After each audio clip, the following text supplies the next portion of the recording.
Nellie D'Adamio, and today we're gonna be looking at expressive mark making. I'm gonna go over some examples. We have this wonderful book which is on loan to me from the library. Karel Appel works on paper. Started the Cobra movement. And then of course my favorite, I got the side Twombly. It's all about that scribble sometimes, you know, and flying into the mark of the moment and really letting go. And then of course, don't want to leave out the expressionist, abstract expressionist Jean-Michel Basquiat. He's just, there's really a prolific energy in his work when you start looking at it. So what are all three of them have in common? There's kind of a similarity. They're just really letting go and really attacking it. It actually is hard to do that.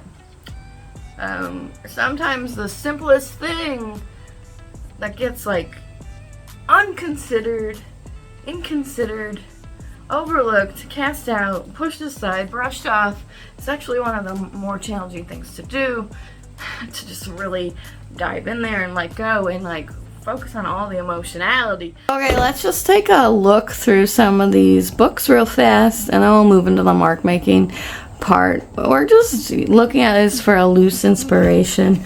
And I want to say I do have a class called Visual Mining that is affordable, accessible, and it helps you connect words to mark making, which a lot of people really enjoy that class. I'm going to go over 3 artists on your own and build a personal word bank and then make marks accordingly. So words are very important, and it's important to give anchor context and ground the experience, right? So here we're looking at Karel Appel from the Cobra movement. Very childlike nature, very expressive, very raw. And I really do enjoy this work, and I could see myself in there. So another good thing about when we're like mining and visual mining out,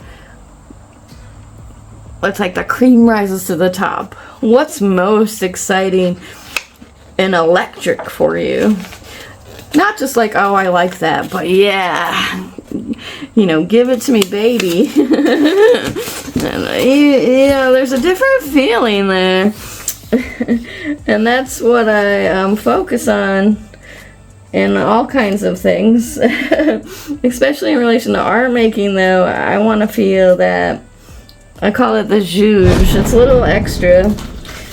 And you know it when you feel it, right? But if we're not accustomed to feeling, then we want to learn how to open up to this quality within us, especially if that's an interest, right? Not everyone's going to be interested in this, let's just put it that way.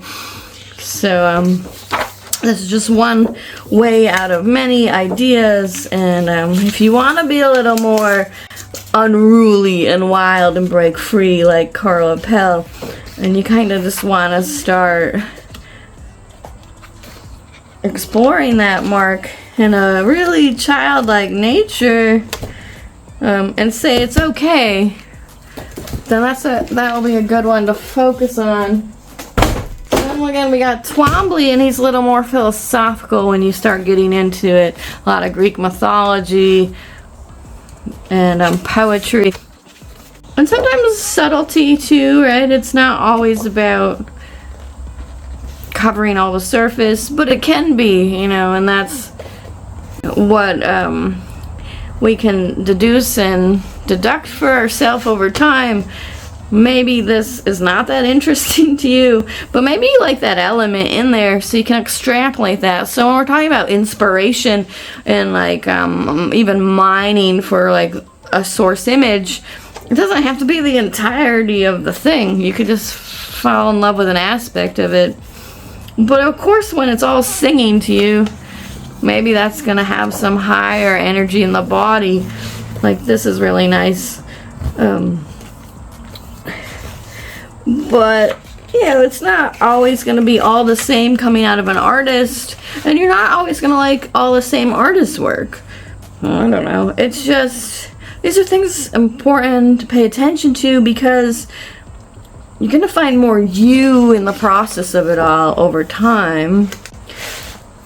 And we're just like looking at this to like get a taste, a flavor. And obviously I picked these three because they're like really strong in my interests. And then that's more helpful to like open up those doors that may be locked internally to kind of just open up to more of what you want in expressive mark. Realizing that these greats have stood, you know, we stand on the shoulders of greats is what I'm trying to say. Like, it didn't just materialize, and we're not the first ones to do it. So nobody can really steal a mark or a style, and nobody wants to copy somebody's style anyway, because that's boring.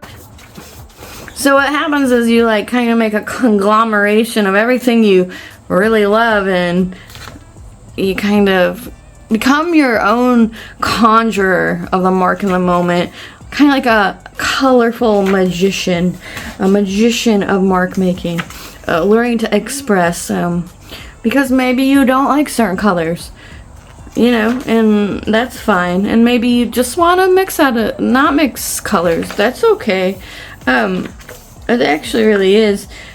And maybe you just want to do a little bit of both. Or maybe it will change over time, like with the more engagement that you have. It's important to like consider all these variables and think about it, because obviously here we can see that is very wild and free and unruly. And it takes a lot to bring ourselves to the page in that moment. It could get overlooked as childlike, but I don't think it's the easiest thing to do. I just wanted to touch on the Basquiat Xerox book a little bit. So here he was, you know, these are Xerox collages, which are really cool, and assembled on a panel. And you could even incorporate text if you like. There isn't really hard a rule. What I like to do is kind of let the text kind of come out of the unconscious and just start scribbling it out.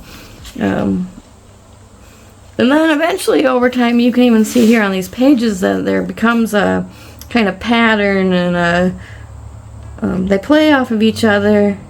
They're different, but yet it's similar. And that's kind of where that visual language / style is coming from over time. You always see the similarity, and it has that feeling to it, which is that's a lot of work and a practice to get to that moment, and then that can always change again. So the idea is to just drop into the body and open up the heart more and come from those like deep down internal spaces, and that could take time and practice because we can't always access all of the energy and the emotionality, especially if we're like, you know, thinking too much or worry about how it looks. We want to get messy, we want to get raw, we want to get experimental. That's what we'll do here. So I'm just going to use this CANSON 140-pound watercolor paper for these expressive mark making explorations, experiments.